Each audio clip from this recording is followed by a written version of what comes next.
To hard reset Pixel 8, pause the video and prepare your phone, and we will begin in 3, 2, 1. Press and hold power and volume up and keep these two held down until I release.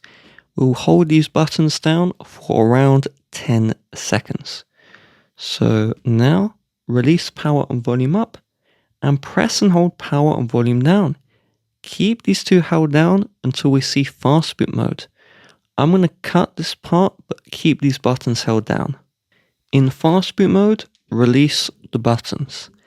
Now click volume up and keep on clicking until you see recovery mode, then click the power button to enter recovery mode.